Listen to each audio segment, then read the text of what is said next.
않을까 싶습니다. 네, 그러면 확률 공유 제가 띄워드리겠습니다. 자, 보이시나요? 네. 그 소시르가 이제 뭐 내가 구조주의다라고 한 거는 아니고요. 그분은 그냥 언어하게 이런 구조 틀이 있네라고 얘기를 했는데 이제 그것을 나중에 사람들이 그런 소시르의 틀을 가지고 공통적으로 했던 사람들을 이제 구조주의 철학자라고 하는데 사실은 뭐 레비스트로스나 다음 시는 락강 이런 분들이 나는 구조주의 철학자야 이렇게 얘기한 적은 한 번도 없어요. 네, 이제 일단 우리가 구조주의 틀에서 이제 이해를 해야 이렇게 정리가 되니까요. 그 소시르가 언어의 부분에서 어떤 구조가 있다라는 걸 발견을 했어요. 그 구조가 뭐냐면 이제 빠롤이 있고, 그러니까 빠롤은 이제 구체적으로 표면으로 드러나는 거고요. 그 다음에 빠롤 배후에 안에 배후는 아니고 안에 랑그라는 게 있어요. 그러니까 요 두 구조가 있다는 거예요.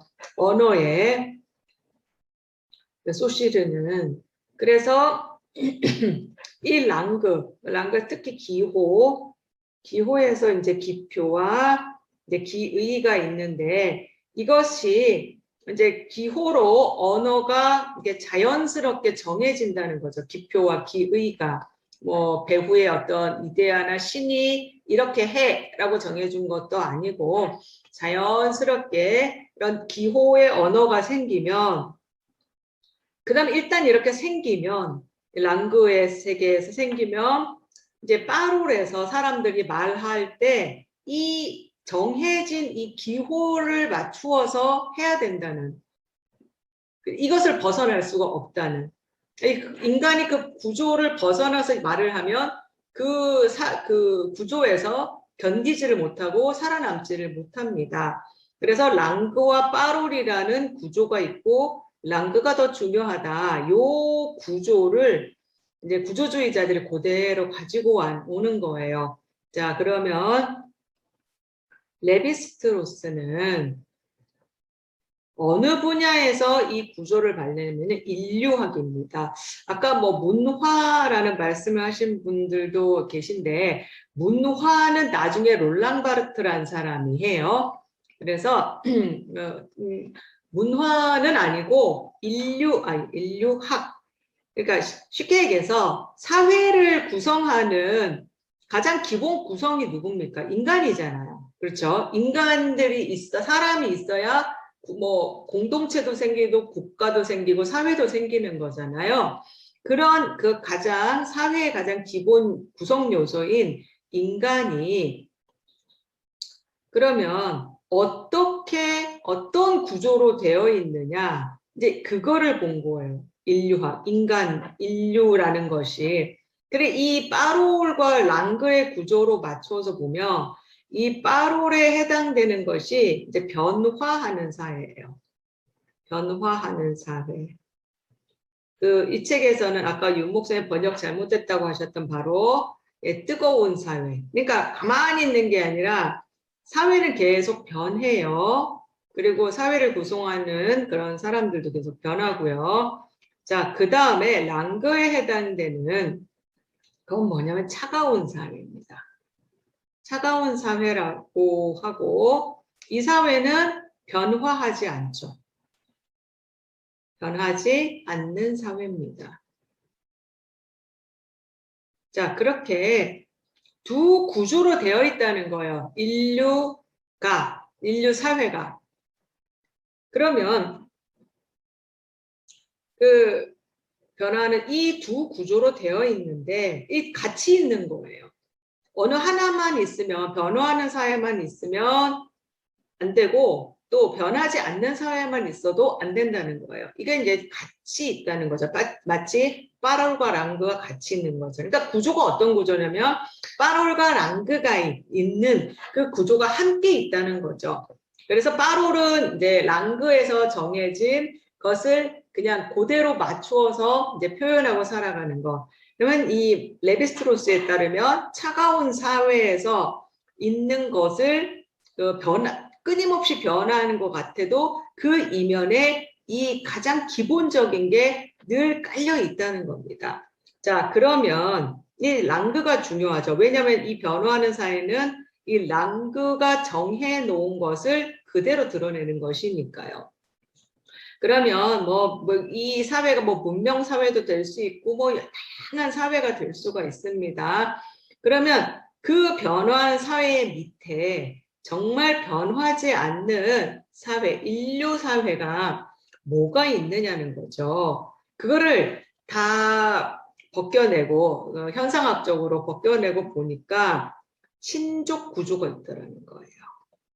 이 책에는 친족 구조라고 하는데요. 인간 사회의 가장 기본적 단위가 뭐죠? 가족이죠. 그렇죠? 그래서 가족 구조라고도 할 수 있습니다. 가장 기본적, 이거는 어느 사회를 가도 이거는 다 있어요. 그렇죠? 그러면 이 친족 구조를 이루고 있는 가장 기본 단위,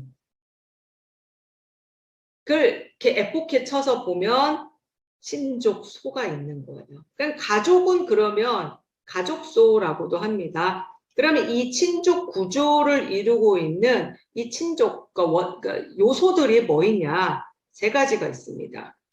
부부 관계가 있죠. 그 다음에 부부를 통해서 누가 나오죠? 자녀가 나오죠. 그래서 부모와 자녀 관계가 있고요. 그 다음에 자녀가 한 명만 있으면은 괜찮지만 요즘 한 명 안 낳죠. 많이 낳죠. 그러면 이제 자녀들끼리 형제 자매 관계가 있습니다. 이 가족소, 친족소가요. 이 변화하는 사회 밑에 랑그처럼 변하지 않는 가장 사회를 이루는 인류의 가장 기본 구조예요. 부부관계, 부모자녀관계, 형제자매관계. 이거는요. 어떠한 사회든지 다 똑같아요. 보편적이란 말이죠.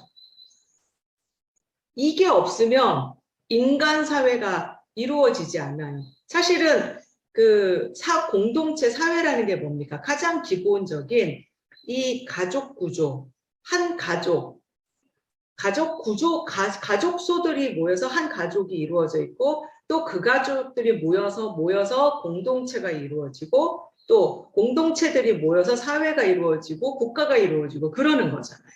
그러니까 이게 가장 기본적인 변하지 않는 사회의 기본 요소입니다.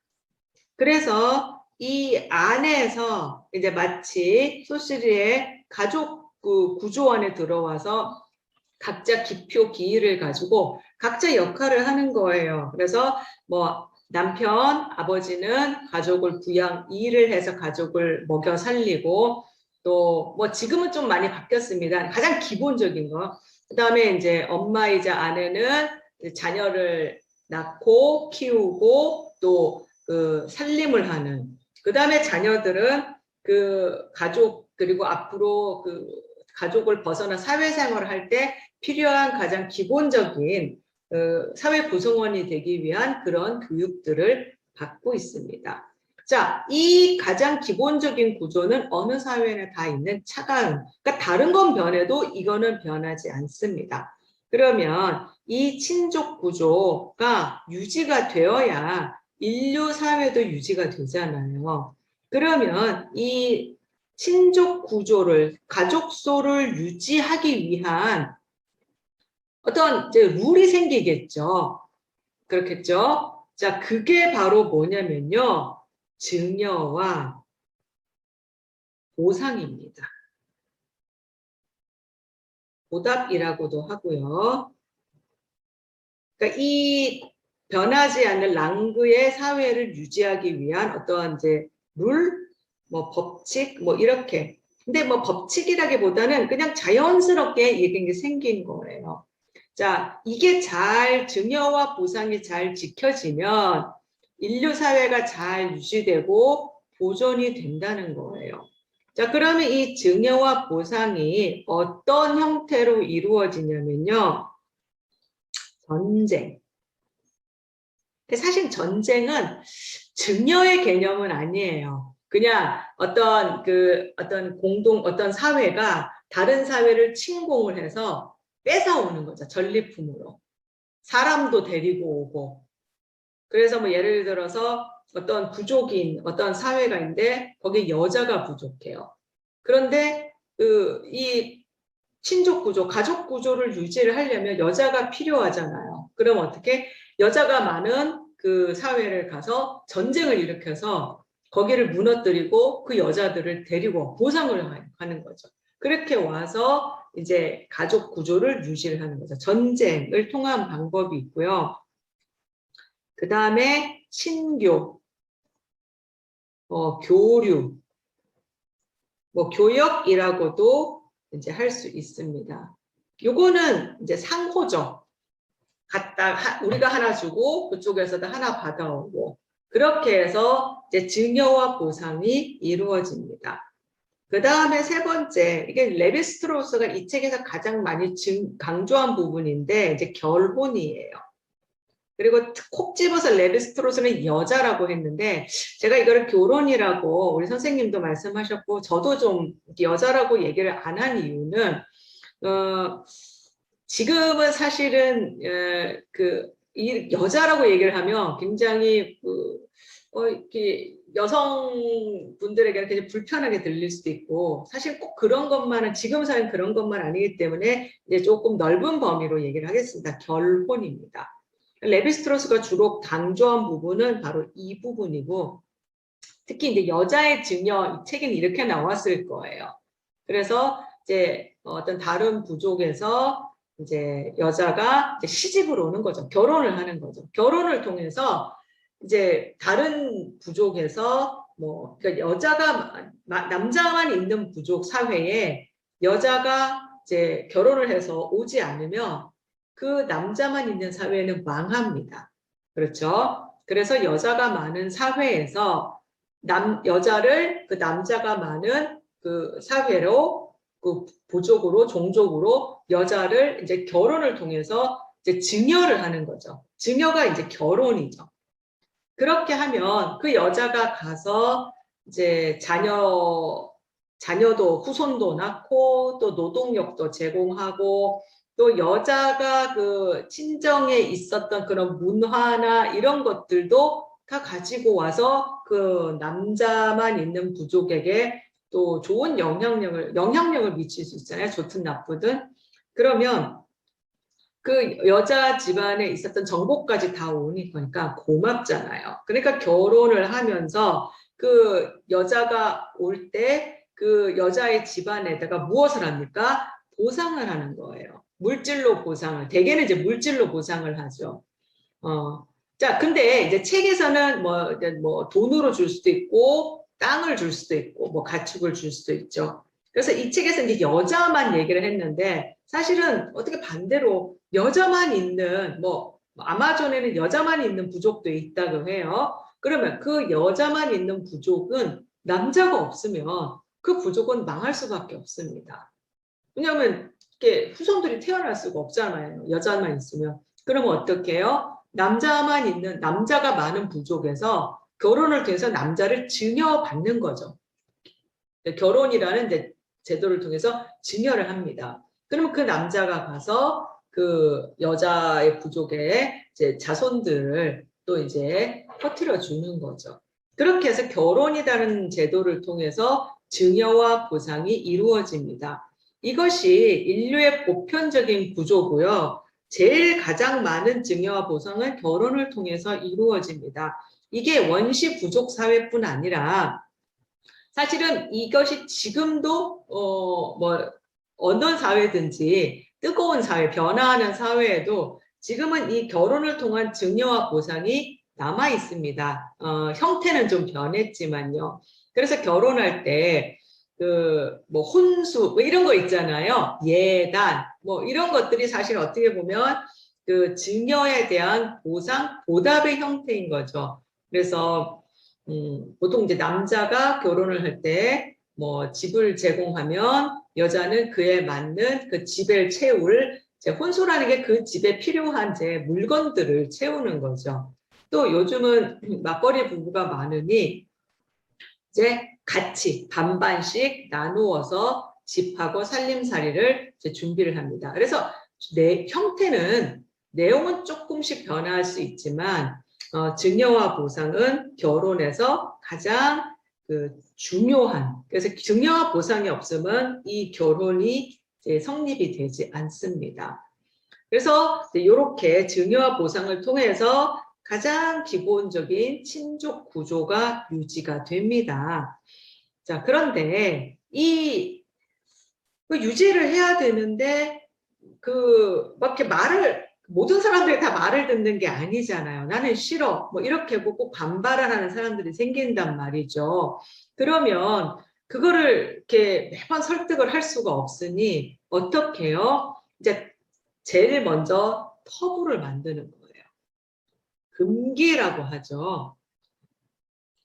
그러니까 어떻게 보면 이제 이런 걸 하면 이런 벌을 받아라는 이제 그런 거를 처음부터 뭐 신화 법을 만드는 게 아니라 처음에는 금기를 만들어요. 그런데 이제 금기를 만드는데 이거 갖고는 조금 약해요. 그러면 어떻게 해요? 여기에 요거는 신의 뜻이야 라고 하면서 어떤 절대 권위를 부여하면서 나온 게 뭡니까? 신화입니다.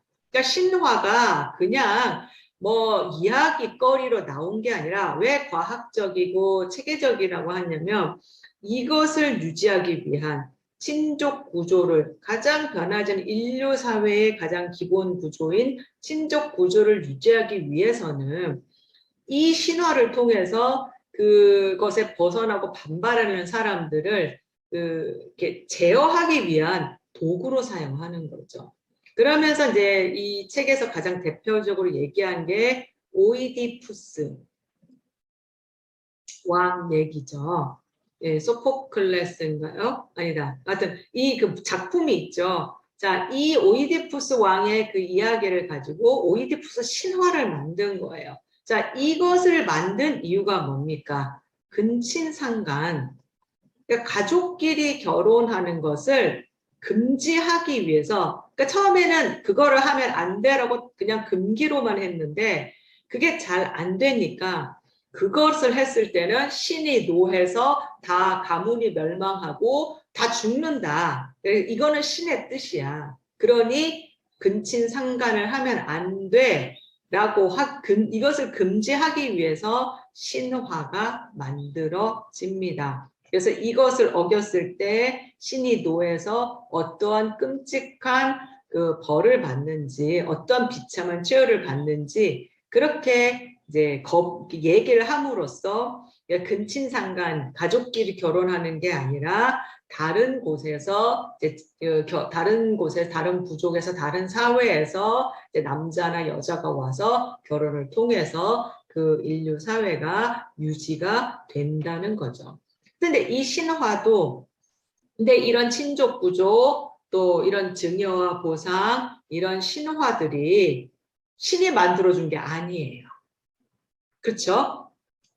자연스럽게 생겨난 거예요. 그런데 이렇게 한번 이렇게 정해지면 우리가 여기를 벗어날 수 있을까요? 없을까요? 없어요. 우리는 지금 이 구조에 맞춰서 살아갑니다. 그래서 이제 가장 기본적으로 나이가 들어가면 이제 부모님들이 이제 우리 여기 계신 목사님들이 거의 다 지금 비슷한 20대 초중반 또 이제 이미 결혼하신 자녀를 두신 분들 계시면 20대에서 30대 사이에 자녀들을 다 두신 분들인데 이제 이 자녀가 나이 홍기가 차면 이제 무슨 걱정해요? 좋은 짝 만나서 가정을 이루어야 하는데 그러면 좋은 짝 만나서 가정을 이루면 그 다음에는 자녀를 낳아야 되는데 왜 그럴까요? 이거를 유지하기 위해서. 그러니까 사람은 어떠한 사회를 뭐 최첨단 문명 사회를 겪는다 하더라도 기본적으로 이 틀을 벗어나서는 할 수 없는 거예요. 그리고 또 이거를 벗어나서 나 혼자 잘 먹고 잘 살겠다. 그러면 본인은 그걸 행복하게 끝날지 몰라도 그게 오랜 시간 지속되면 이제 인간이 이제 인류 사회가 사라져 버리게 되는 거죠.